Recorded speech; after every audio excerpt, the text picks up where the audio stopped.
Hello everyone, this is Darius from the Shotcaller, joined by Laure Valée. How are you doing today? I'm really good. My week is over. I've been working like an insane schedule all week, so tomorrow is Sunday. Sunday is my off day before going back to work on Monday, so I'm actually really good now. Feierabend, we call it in Germany. What's the appropriate term, like when work is done in French? I don't think we have one. Yeah, we're missing on so much. Yeah, really are. We only know how to borrow expressions from you guys and English speakers, right? But your language sounds more beautiful, so that does help. But let's talk a bit about you and your development within the LEC. We did an interview last year after, I think, week 1 or week 2, week 1 even maybe, of ULCS Spring Split, back then ULCS. LEC rebrand, you've stuck with the team, you've established yourself as the predominant post-game interviewer.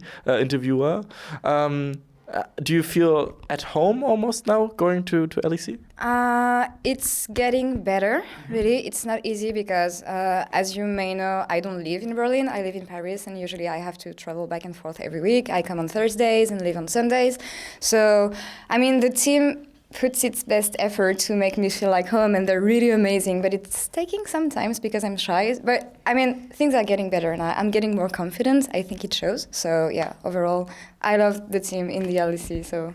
And your relationship with players has also improved from what I can tell. You do like Instagram stuff and with stories and like talking with Reckless after the game and that kind of stuff. Yeah, this is something I want to push because usually you know how it works, right? In post-game interviews, the players don't give that much.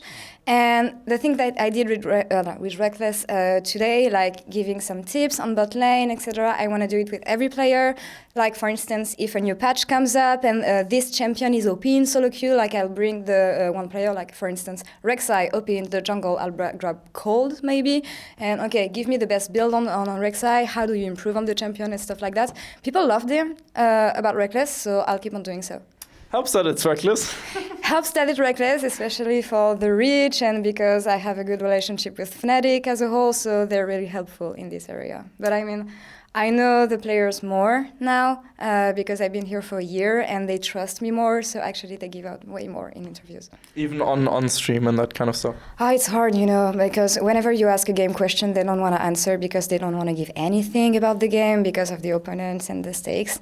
But you have to stick with the storylines usually, so... I mean, I like post-games interview, but I miss really much doing interviews like you because... Yeah, the setup is way more chill and the players had time to just unload everything from the game, and usually I think it's better to have like a sitting down setup, like maybe 30 minutes after the game. So we'll see if I can develop more content like this. I know Riot trusts me to put up my segments. For instance, 2 weeks ago, I tried to show some replay because this is one thing I do in France. Usually I try to push the analyst side of the game. And, well, Riot really liked the segment, so I wish I could do more things like that in the future. Would be very exciting. I feel like a lot of comments online have been saying that, yes, the entertainment factor of LEC has been fantastic, but analytical stuff has been a bit missing. And so maybe that's, your perfect opportunity to get in there and get that going for sure. I will try, and I have amazing people to help me. I know Froscarin, who's here this year. She wants me to do more on this side, and she's helping me. The Fisher, who's not here now, she's still helping me on the background. I have a good relationship with Papa Smithy also, who helps me. And, just all these people acknowledging the fact that I can talk about the game is really relieving. So, yeah, I'll trust them to do more. Really rewarding for sure. I can tell from personal experience as well. So what was that's obviously one of the goals you have for this year. Do you have any other goals for your own personal work?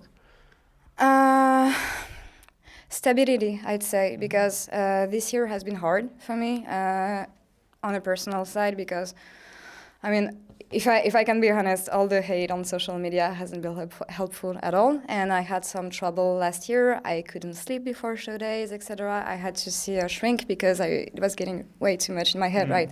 And I'm finally getting to the point where I try not to care that much because I know it was affecting my performance on stage. So I think this is my main goal for this year, just to not to care about the negatives and focus on the positive, because some people may not get that an interviewer will be the best if he's comfortable, and this is what I need right now, to be more comfortable.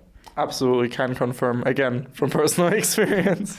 Like, I mean, we can't openly talk about these stories, but there have been, you know, moments in interviews where you just go, "Get me out of here, please." Yeah, and you know, I mean, our goal is to show the best out of the players, right? Our performance comes second, and sometimes they don't give you that much, and you're like, "I'm doing this for you," you know, so. Help me! Yeah, it's a give and take situation. Yeah, but it takes some time. But you know, once they trust you, it gets easier. It gets a lot easier for sure. So, in retrospect on last year, I'm guessing that you sometimes like do reviews of the awards and stuff like that. Were you still satisfied with your first year on the big stage, the big EULCS stage? Last year, you mean? Yep. No, not at all. I mean, no. I have to be honest. Like, I rewatched the VOD recently of my first weeks, and I'm like, how could anybody let me go on stage and go like this? Like, and I'm not saying this as if I'm perfect now, because I'm not, but I know the improvements I made, and really looking back at last year, I'm like, I wasn't ready. And thank God they trusted me, because I've improved since then, but yeah, I'm really not happy about my first year. I mean, sometimes I think there was a famous CEO who said, you know, I think it was the guy behind Virgin, you know, the Airways and stuff, Richard Branson. He said that if life presents you with an opportunity that you're not ready for, you still take it and you just make it work on the way. It's been my motto so far. I mean, back in 2015, Zabutin, now the head coach of Optic, used to be a caster in France, and during summer, they didn't have any casters, so he just grabbed me to come and cast, and I was so scared, but I did it, right? Because I was like, I want to work into esports, and it's maybe my only opportunity to get into the business, and this is actually what brought me so far. So, awful experience. I'm a terrible caster, but I'm thankful I did it. Hey, Shox teased that there might be new casters coming around for LEC. Can we expect a cameo? I don't know about this. I mean, I know about some stuff happening next week. I can't say anything about it, unfortunately. But is it going to be exciting? Yeah, you will see some new faces, and it's going to be really exciting. It's not me either, so if it's not me, then we'll see. I'm very excited now. Woo, I'm hyped. But yeah, overall, on the production side of things, and you mentioned also how the team has been trying to help you out. Do you also feel that the LEC team has put a lot more focus on developing identities, not just from the players, but from the casters and commentators and interviewers as well? Absolutely, because as you may know, I'm a freelancer, right? I'm not a rioter, so we're not on the same type of contract, and they treat me as they treat everybody else, and they try to push everybody's brands through social media. We actually have reviews and talks with Trevor on how I could brighten up my brand maybe in some areas. So I think the same way the LEC is a long-term commitment with the team, it's also a long-term commitment with the talents maybe. And we saw that Shox became freelancer, Deficia left. So actually, yeah, they really want to bring the team spirit together, I'd say. Yeah, and double down on identities and stuff like that. So specifically, I mean, we already talked about your goals, essentially stability and getting on new shows. Do you think that on when it comes to on-desk segments, since you mentioned analytical work, there should be a bigger push from the LEC broadcast to like highlight plays or like have more replays and stuff like that? You know what? I think we're doing enough. I know there's this meme about EU with people saying, okay, it's only about the fun, not about the analytic stuff. I really don't agree in this area, because we have all these unique segments like the 3-wall that we use a lot, the Telestrator segment that we use a lot, my segment that I want to do more. One thing that I'd like to push, and you may agree with me on this, is about players and what we can expect from them, especially when it comes to have loser interviews, maybe. I mean, what? Yeah, but I mean, I've been trying to push that for a long time. It's finally maybe coming around, but I feel like we want to, we focused on looking like general sports, right? And in general sports, can you imagine like a football team losing and not going to the mixed area? I don't know how you call it in English. Mixed area, PR right? area, press exactly. Area. Like this always happened, and I don't know why we don't do it in sports. I feel like we should, because it's interesting to have the players' insights when they win, but I feel like it could be even more interesting to have their opinion when they lose. Yeah. And maybe if the teams and organizations and owner could give like media training to the players to be able to answer when they lose, because they're not taught how to, would be really good, and like give another face of the players, right? Because this is what the public wants to know more about them, to feel closer to them, and I feel like it's an aspect that's missing right now. I would even argue from a purely like philosophical angle, right?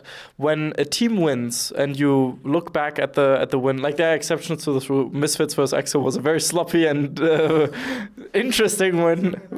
Big focus on the int part there.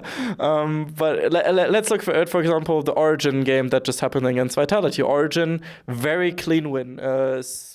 Only one death, I believe, right at the end, so it doesn't even matter. I got all dragging. So they all went according to plan. So now if I interview the coach, or you interview the coach, and talk about the analytics, they can just go, this was our plan, and it worked. Yeah.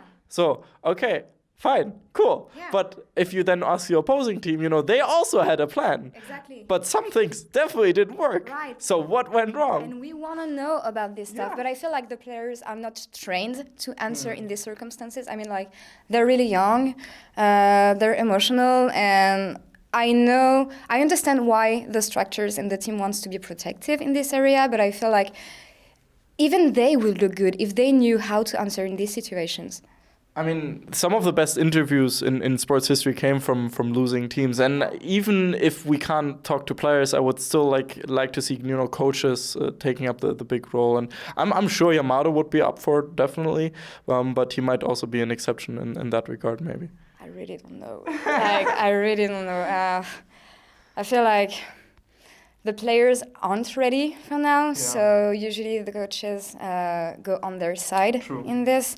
But Yamato is so well spoken, and he knows how to give good speeches, so he could even teach the players. And he knows where the limit is as well, how far can you go and where's the limit, exactly. Where's the line. And if the players trust you enough, trust the interviewer enough, there will be no issue going through a loser interview. So I really hope we can get some of those in the future and in this year.